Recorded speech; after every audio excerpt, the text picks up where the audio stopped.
'Cause I got the keys, babe. Don't wanna wake up one day. Assalamualaikum warahmatullahi wabarakatuh. Perkenalkan, kami dari kelompok 1 akan menjelaskan materi yang sudah kami presentasikan yang berjudul Konsep dasar perkembangan periode prenatal dan masa bayi. Sebelum lanjut ke penjelasan, kami akan memperkenalkan diri. Saya Taufik Firdaus. Saya Laila Farha, dan saya Khairina Melani. Hai, nama saya Laila Farlatifah. Di sini saya akan membahas pengertian dan ciri-ciri periode prenatal. Yang pertama itu pengertian periode prenatal. Periode prenatal merupakan tahap awal perkembangan manusia sejak saat masa pembuahan, berlangsung selama 9 bulan atau 280 hari sebelum masa kelahiran. Nah, ciri-cirinya apa sih? Yang pertama itu adanya kombinasi sifat bawaan kedua orang tua yang akan diwarisi oleh si janin. Yang kedua itu adanya pengaruh si ibu yang akan mendukung perkembangan si janin. Dan ketiga itu masa ini berkaitan adanya sifat dan sikap bawaan yang akan diwarisi oleh si janin. Terima kasih.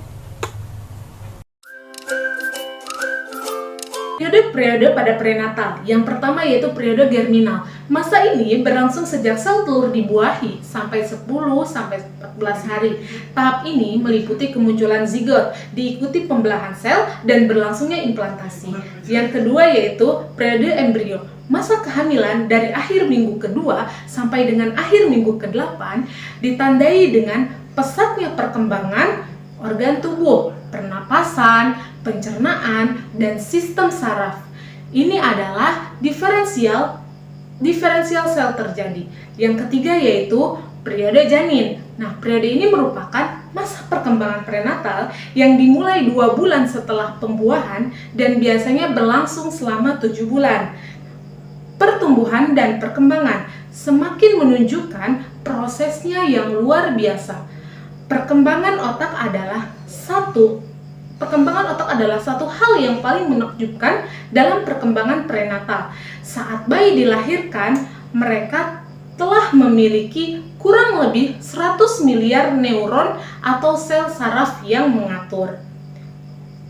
Nah, proses informasi di bagian sel di dalam otak dilanjutkan dengan tugas dalam perkembangan masa bayi. Yang pertama yaitu belajar makan makanan padat. Makanan padat merupakan makanan formula makanan yang mengandung zat gizi yang tinggi namun dalam jumlah porsi atau volume yang kecil. Nah, yang kedua yaitu belajar berjalan. Belajar berjalan dengan tahapan-tahapan dari mulai tengkurap sampai bisa berjalan.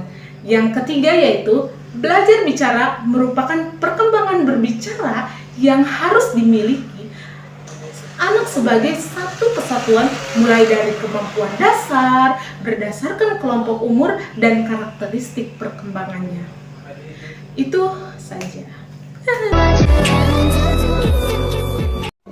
Ya, jadi saya akan menjelaskan tentang perkembangan fisik, fungsi psikologis, perkembangan perilaku emosional dalam masa bayi, perkembangan sosialisasi dan perkembangan kepribadian dalam masa bayi, kebahagiaan dan bahaya dalam masa bayi.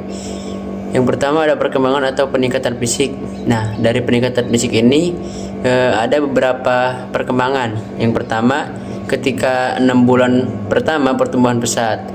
Nah, yang kedua itu pada saat 1 tahun peningkatan berat badan atau tinggi badan. Jadi ketika si bayi mulai menginjak umur 1 tahun itu akan mengalami masa pertumbuhan fisik yang pesat.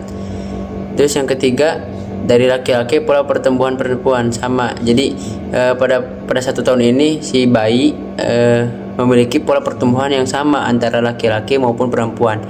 Yang ketiga, rata-rata berat badan berumur 1 tahun 3 kali lebih besar dari lainnya dan mempunyai 4-6 gigi susu. Yang kelima, berat otak bayi yang lebih besar menyumbang 1/8 dari total berat badan bayi. Yang keenam, yaitu berat otak akan meningkat paling cepat pada usia 2 tahun.